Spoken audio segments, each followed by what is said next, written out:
L'Ukraine vient de porter la guerre jusqu'à Moscou. Dans une série de frappes dévastatrices de drones, l'Ukraine a fermé des aéroports et causé d'énormes dégâts à la capitale russe, laissant Vladimir Poutine se poser une question. Que va-t-il se passer ensuite? Voici ce que nous savons jusqu'à présent. Le Kiev indépendant donne un aperçu des dernières frappes ukrainiennes dans son rapport du 20 juillet. Il indique que dans la nuit du 20 juillet, l'Ukraine a lancé une horde de drones sur la Russie, dont beaucoup ont visé Moscou. L'attaque a commencé à 18h heure locale.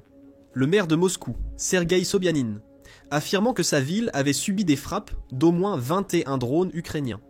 Comme d'habitude, la Russie affirme avoir abattu pratiquement tous les drones.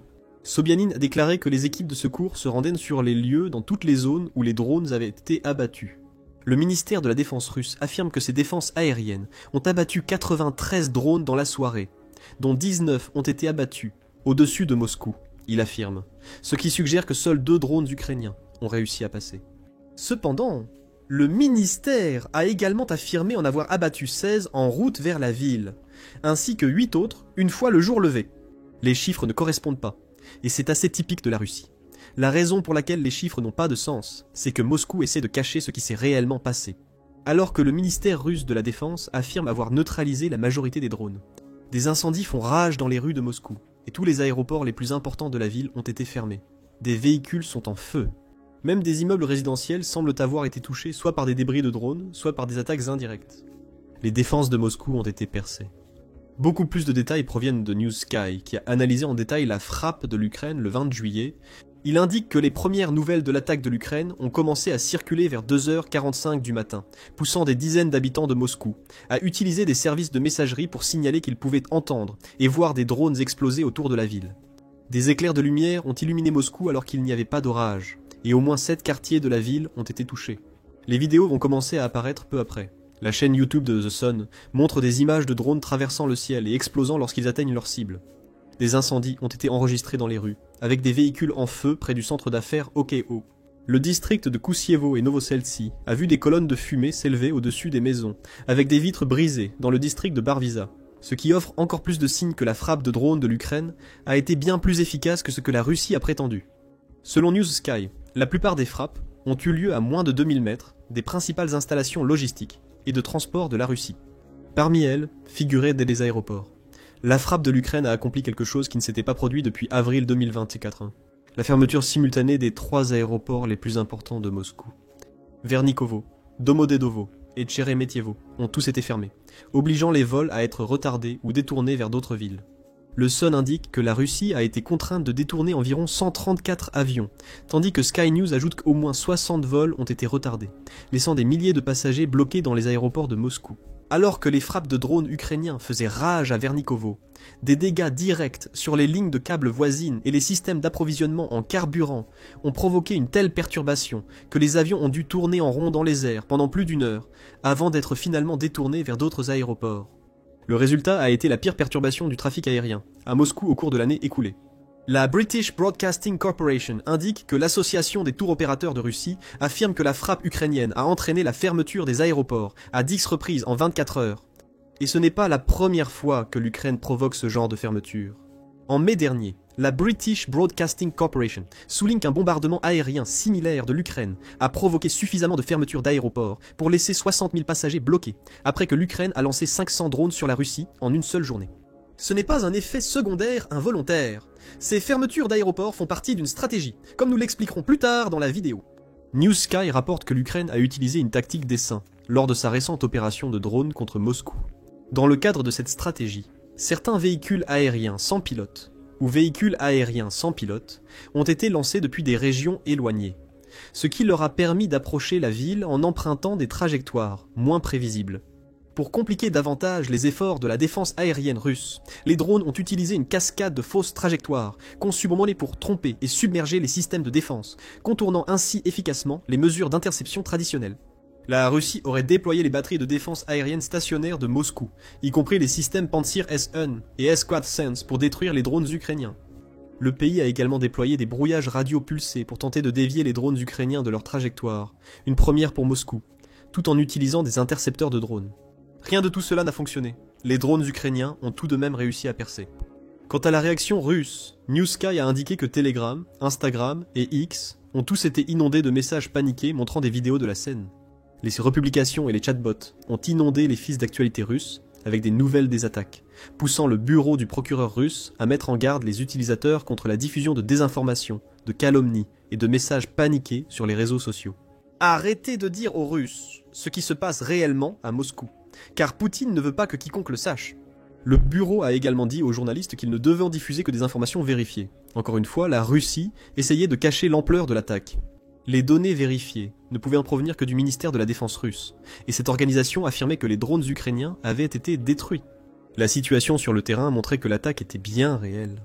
Newsky cite un chauffeur de taxi nommé Ivan P., qui a publié sur un blog vidéo communautaire local dans lequel il a déclaré « Je quittais le parking près du périphérique de Moscou. À 3 heures du matin, tu vois un éclair dans le ciel, puis un gars crie « Courez, drone !» Une seconde plus tard, une voiture à proximité s'effondre, des débris volent, a déclaré Ivan. Un autre résident situé à Kontsevo a décrit son expérience. Il y avait vraiment le sentiment que la ville n'était plus protégée. Avant, nous pensions que c'était quelque part à Kharkiv, à Kiev, mais maintenant c'est ici. Sous mon entrée, j'ai rassemblé les enfants. Nous nous sommes assis sous le lit, et le matin, 3 voitures brûlèrent dans la cour. Et c'est ça le problème. Moscou n'est plus protégé, et ses habitants le savent. Quant aux dégâts causés lors de la frappe, l'Ukraine a refusé de faire tout commentaire officiel. Elle n'essaie pas de cacher le fait qu'elle frappe Moscou. N'importe qui peut voir que ces drones viennent d'Ukraine. Il semble plutôt que le pays ne veuille pas vendre la peau de l'ours avant de l'avoir tué. De plus, il se peut qu'elle ait d'autres frappes de drones prévues, et qu'elle ne veuille pas divulguer d'informations qui pourraient permettre à la Russie de mieux se défendre à l'avenir.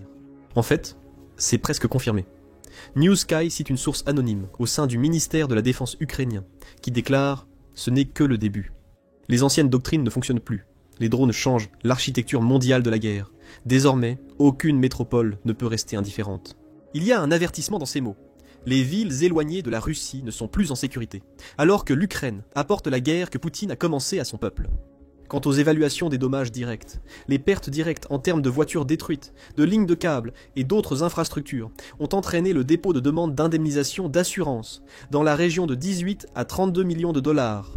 Plus de 30 entreprises ont été touchées par la frappe ukrainienne sur Moscou, selon Newsky, y compris des flottes de taxis, des fournisseurs d'aéroports et des services d'autopartage.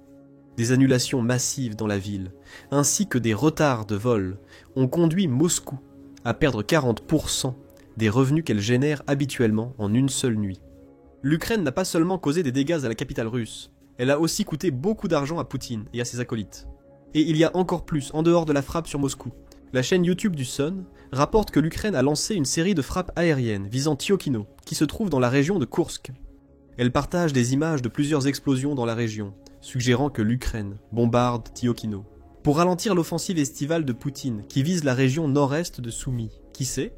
Peut-être que l'Ukraine prépare aussi une seconde incursion dans le Koursk, qui pourrait humilier Poutine encore plus que l'attaque du 20 juillet contre Moscou. Le Sun affirme que l'Ukraine a également détruit 5 véhicules blindés russes, qui tentaient d'attaquer les défenses du pays. Lors d'une frappe, où des drones ukrainiens ont largué des grenades directement sur les assaillants russes, explosion après explosion a été enregistrée, dévastant au passage l'équipement russe. Ce que nous avons ici, c'est une série de frappes ukrainiennes qui ont durement touché la Russie. À Moscou, l'Ukraine a frappé en plein cœur du régime de Poutine, attaquant directement sa capitale, pour faire savoir aux dirigeants russes que lui, son peuple et ses infrastructures ne sont pas à l'abri des contre-attaques ukrainiennes.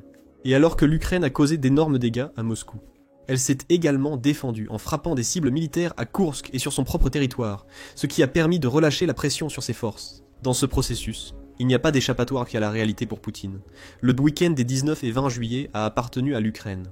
Il y a plusieurs raisons pour lesquelles la frappe de l'Ukraine sur Moscou est importante. La première est simple.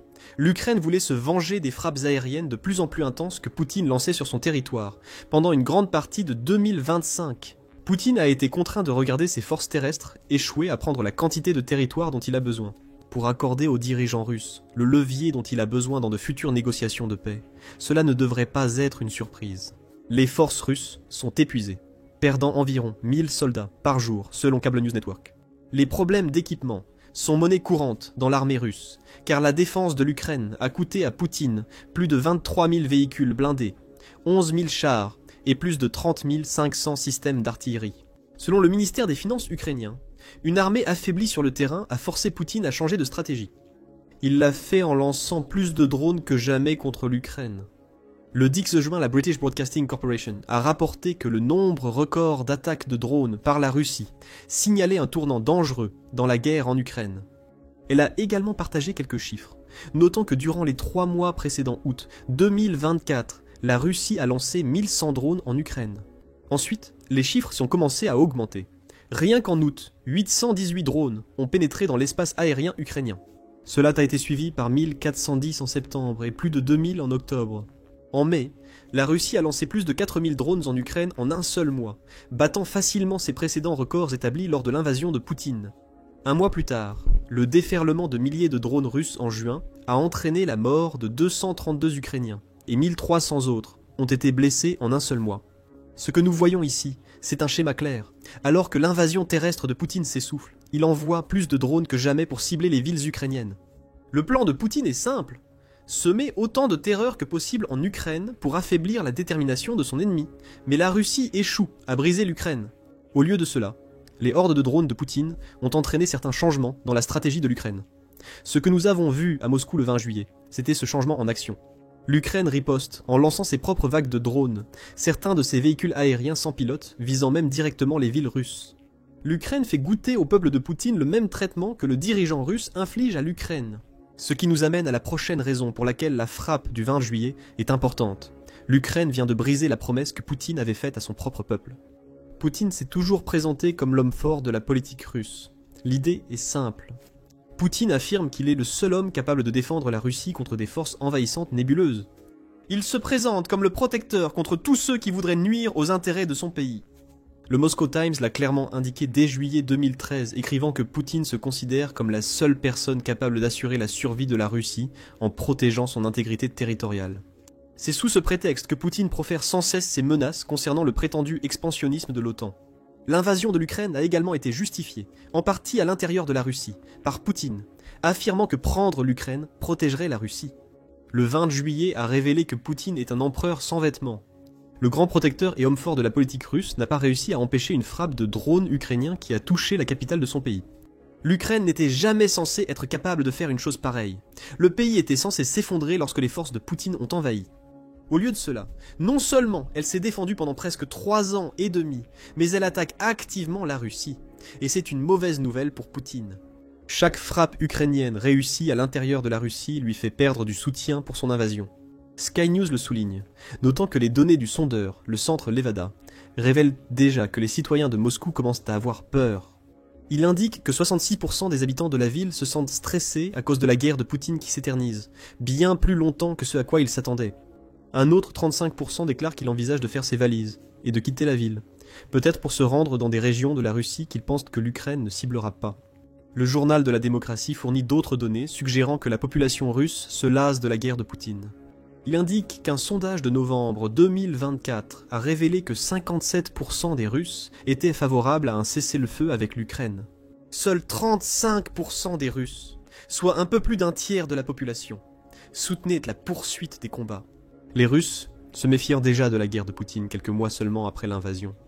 Le journal cite un autre sondage du centre Levada de septembre 2022, qui a révélé que 48% des Russes préféraient l'option des pourparlers de paix, contre 44% qui étaient favorables à la poursuite des combats à l'époque. Le point ici est double. Premièrement, Vladimir Poutine n'a jamais bénéficié du soutien pour son invasion de l'Ukraine qu'il prétend avoir. La réalité, c'est que la plupart des Russes ont voulu la guerre qu'il a déclenchée dès le début. Deuxièmement, ce sentiment au sein de la population russe ne fera que croître à mesure que l'Ukraine lancera davantage de frappes sur le territoire russe. Le grand protecteur, l'homme fort de la politique russe, a déjà échoué à mener à bien l'opération militaire spéciale rapide qu'il avait initialement prévue. Désormais, chaque jour qui passe dans la guerre en Ukraine apporte plus de danger au peuple russe, le rendant encore plus opposé à la guerre de Poutine. C'est ce que souhaite l'Ukraine. Il n'est pas exact d'affirmer que la frappe du 20 juillet poussera Poutine à reconsidérer sa guerre. Ce ne sera pas le cas. Cependant, cela constitue un nouveau coup porté contre la Russie que le peuple du pays n'ignorera pas. L'Ukraine sape peu à peu l'image d'homme fort de Poutine avec ce type de frappe. Elle espérera que le 20 juillet, ainsi que les succès qu'elle a déjà remportés par le passé, et les nombreuses autres frappes à venir à l'intérieur de la Russie finiront par affaiblir la position de Poutine, au point où il devra mettre fin à la guerre. En attendant, l'Ukraine sera satisfaite d'avoir atteint un objectif qu'elle poursuit depuis 2025. Ce qui nous amène à la troisième raison pour laquelle la frappe du 20 juillet est importante. Les aéroports russes ont de nouveau été fermés. Nous avons mentionné plus tôt que la fermeture des aéroports russes n'est pas un effet secondaire des frappes ukrainiennes en Russie. C'est une conséquence voulue, une stratégie, et c'est une tactique que l'Ukraine utilise avec beaucoup d'efficacité tout au long de 2025. Nous avons vu l'Ukraine utiliser cette stratégie lors de la préparation du défilé de la victoire du 9 mai de Poutine, en lançant une série de frappes qui ont entraîné la fermeture généralisée des aéroports. Et Euronews a rapporté à l'époque que 60 000 personnes ont vu leur voyage retardé à cause des frappes ukrainiennes de mai, qui ont affecté 300 vols. Ces retards et les annulations ont également envoyé un message aux dirigeants mondiaux, présents au défilé de la victoire. L'Ukraine peut frapper la Russie à tout moment, et pourrait même frapper le défilé si elle le voulait. Bien sûr, l'Ukraine n'a pas attaqué directement le défilé lui-même. Les répercussions géopolitiques auraient été trop importantes. Mais la fermeture des aéroports a un objectif beaucoup plus clair, faire perdre de l'argent à la Russie. La Novaya Gazeta l'a souligné dans son reportage sur les frappes de l'Ukraine lors du jour de la victoire, notant que les fermetures d'aéroports, rien qu'en mai, ont probablement coûté à la Russie jusqu'à 1278 millions de dollars. La frappe du 20 juillet a probablement ajouté plusieurs millions de dollars à ce chiffre. Et la tendance est claire. Depuis le début de 2025 jusqu'au 20 mai, les attaques de l'Ukraine sur le territoire russe ont forcé la fermeture de 217 aéroports, soit environ 4 fois plus que le nombre de fermetures forcées en 2023 et plus du 2024. Bien sûr, faire perdre de l'argent à la Russie avec ces fermetures est une excellente chose. Cependant, l'Ukraine utilise ce qui se passe dans les aéroports russes pour envoyer des rappels constants au peuple de Poutine. Tout comme avec ses frappes plus directes. Cela montre que Poutine n'est pas le grand protecteur qu'il prétend être. Chaque fois qu'un vol est cloué au sol, le peuple russe sait que cela se produit parce que les systèmes de défense aérienne de leur pays ont été activés. Et ces systèmes ne tireront que lorsqu'il y aura des drones ukrainiens à proximité. Encore une fois, c'est cette érosion progressive de l'armure de Poutine dont nous avons parlé plus tôt. Chaque fois qu'un aéroport russe ferme, des milliers de personnes se rappellent que la guerre en Ukraine ne se limite pas au territoire ukrainien. Enfin, il y a la question de la paix à prendre en compte. Quelques jours seulement avant la frappe de l'Ukraine sur Moscou, le président américain Donald Trump a adressé un avertissement à Poutine. Trump a dit aux dirigeants russes qu'il avait 50 jours pour parvenir à un accord de paix avec l'Ukraine. Sinon, les États-Unis imposeraient des sanctions secondaires à tout pays achetant des produits russes. C'est un problème pour Poutine. Il maintient sa machine de guerre en marche, grâce aux milliards de dollars que la Russie gagne en vendant ses ressources naturelles à des pays comme la Chine et l'Inde. Trump espère que ces tarifs douaniers pousseront ces pays à reconsidérer leurs fournisseurs, ce qui, au final, frappe durement Poutine au portefeuille. Cependant, l'avertissement de Trump à Poutine était assorti d'une mise en garde adressée à l'Ukraine. La British Broadcasting Corporation a déclaré le 15 juillet que Trump aurait affirmé que l'Ukraine ne devrait pas cibler Moscou par une attaque directe. 5 jours plus tard, c'est précisément ce que l'Ukraine a fait. C'est là que pourrait se poser un problème pour l'Ukraine. Si Donald Trump est sérieux lorsqu'il dit ne pas vouloir que l'Ukraine frappe Moscou, le fait que l'Ukraine le fasse quand même pourrait déplaire au président américain et nuire à ses relations avec l'Ukraine. Cela pourrait mettre en danger de futures négociations de paix. Cela pourrait également amener Donald Trump à reconsidérer sa décision récente de collaborer avec l'OTAN pour fournir à l'Ukraine les missiles modernes et les armes dont elle a besoin pour se défendre contre l'agression de la Russie. Cet accord verra les membres européens de l'OTAN dépenser des milliards de dollars pour des armes américaines, qu'ils livreront ensuite à l'Ukraine. L'Ukraine aurait-elle pu compromettre cet accord avec sa frappe du 20 juillet ? C'est possible. Donald Trump n'a pas encore commenté. Ce qui est clair, c'est que la frappe ukrainienne du 20 juillet représente une nouvelle escalade dans la guerre. Moscou a déjà été frappé auparavant, mais jamais aussi durement et jamais de façon aussi directe. Fermeture d'aéroports, destruction de véhicules et dommages à l'infrastructure de Moscou. Tout cela rappelle à Poutine que l'Ukraine peut frapper la capitale russe quand elle le souhaite. Peut-être que cela obligera Poutine à réfléchir à 2 fois, alors qu'il continue d'ignorer les appels à engager des négociations de paix avec l'Ukraine. Et pendant que la Russie doit gérer tous ses problèmes à Moscou, son combat en Ukraine ne se déroule pas comme Poutine l'avait prévu. La 41e armée russe s'est complètement effondrée, alors que des pertes catastrophiques ont été révélées. Regardez notre vidéo pour en savoir plus, et n'oubliez pas de vous abonner à l'émission Militaire pour d'autres vidéos sur les derniers développements de la guerre en Ukraine. Et merci comme toujours de nous regarder.